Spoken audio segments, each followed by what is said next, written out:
ሶሲ ዴቪንና ለምን አስጠነቀቀችው ማለት ነው። እና አብርሽም ደግሞ ዛሬ በድብደው ነው የመጣው። በጣም በሚገርም ነገር ትላንት ተቀብሏት ዛሬ ደግሞ ሲመልስላት እሷን በጣም ግራ ተጋብታለች ማለት ነው። ግራ ገብቷት አይደለም ባይዞ የወዷም ልቧም አውቀዋል። አሰላሙ አለይኩም ወራህመቱላሂ ወበረካቱ። ውድና የተከበራችሁ የራህማ ቤተሰቦች እንዴት ናችሁ? እንደውም ክርስቲያኖች ሰላም ብያለሁ። ሰላማችሁ ብዝዝት ትርፍርፍ ይበልልኝ። እንደተለመደው በዚህ ቪዲዮ መጥቻለሁ። ራህማ ነኝ። እንግዲህ ያው የእነሱ ንትርክ አያልቅም ማለት ነው። እነሱ እየሸቀሉ እኛ ደግሞ እየተመለከትን እኛን ደግሞ ተመልካች አድርገን እነሱም እያየን ነው ማለት ነው። እኛ በምናይላቸው ልክ እነሱም ደግሞ ዶላራቸው እየቆጠረ የኛው ደግሞ ሞራላችን እየተነካ ነው ማለት ነው።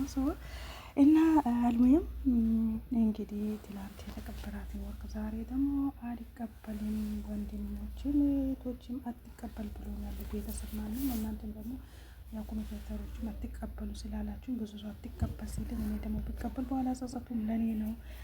ስለዛ ለዛሬ ደግሞ እመልስላታለሁ። አልፈልግም ምን እንደምትል ባላቅም እመልስላታለሁ ብሎ ነበረ። ያው ያለው አልቀራም። እንግዲህ እሷና ኤፍሬም መጥተው አጠገቡ ቁመዋሉ ማለት ነው። አልፈልግም ሴት ደግሞ በግድ አስገድዶ ኤፍሬም ሊያስርለት ነበረ። እሱም ደግሞ አልፈልግም ብሎ ነው እምቢ ያለው። ምክንያቱም ጋሽ ቢሰማ ሲሄድ የመሰለ ወርቅ ምናምን ምን እንዳቀዱ ምን እንዳለው ምን ያላቅም።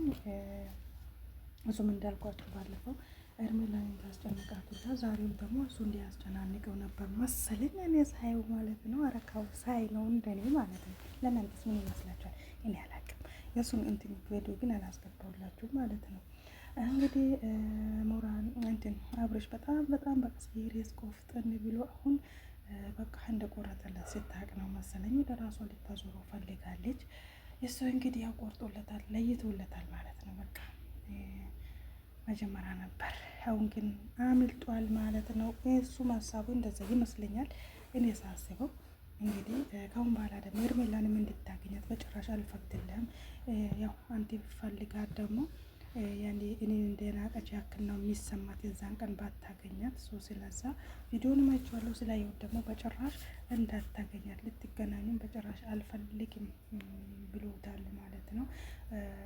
ኤፍሬምም እንዳሽቃበጠ ነው ያለው፣ በዛው ልክ ነው ያለው ማለት ነው። እሷን በጣም ተናዳለች። መጀመሪያ ለምን ተቀበልከውን ደግሞ ለምን ትመልሳለህ ብለዋለች። እሷም በማመለሱ ደስተኛ አልሆነችም። እሱን ደግሞ ውስጥ ያላመነበት ደስተኛ ያልሆንኩበትን ነገር ደግሞ መቀበል አልፈልግም፣ ለራስሽ ውሰጂ ብለዋት ልጥለው ነው። ትቀበያለሽ ወይ አትቀበይም ሲላት እንግዲህ አልፈልግም ብለው ነበረ። ልጥለው ስል ነው እንግዲህ ኤፍሬም ያደረሰበት አፈፍ አረገው። እንግዲህ ኤፍሬም አፈፍ አርጎ ደግሞ አንገቱ ላይ ጣል ሊያርገው ስል በጭራሽ አሁንም ብሎ እንዲህ ብሎታል ማለት ነው። ወይኔ በላቸው እንግዲህ ምን እንዳሰቡ ወዴት እንደሚደርሱ የት እንደሚደርሱ እኔ እንጃ። ሄርሜላን ይዞ እሱ እየተጓዘ ነው ማለት ነው።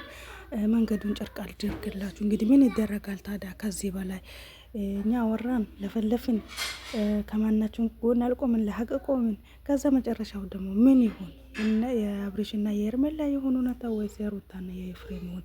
እኛ ራሱ ግራ እንደገባና ሁሉም ደግሞ ኮሜተሩ እንዳትቀበላት እንኳን መለስከላት የኔው ቀብራራ እያሉት ነው። የኔው ቀብራራ የኔው ሰውን የእናንተው ብንለው የኛው ቀብራራ ብንለው ይሻላል ማለት ነው። የኔው ቀብራራ ከምንለው አሁን እሱ የሄርሜላ ቀብራራ ሆኗል ማለት ነው። ከሩታ ወጥቶ የሄርሜላ ቀብራራ ቀብረር ብለዋል ይላቸዋለሁ። እሱም በቃ መስማውን ጥጥ አድርጎ እንግዲህ በፈለገው መንገድ መጓዝ ጀምሯል። በነጻነት ሜች ወጣክ የት ደረስከ፣ በምን ገባክ፣ በምን ወጣክ የሚለው የለም። በፊት ወጥመድ ውስጥ ነበር፣ አሁን ደግሞ በነጻነት እየተንቀሳቀስ ነው። እንግዲህ እንደዛ ነው ብላችኋለሁ ውዶች። ከተመቻችሁ ግን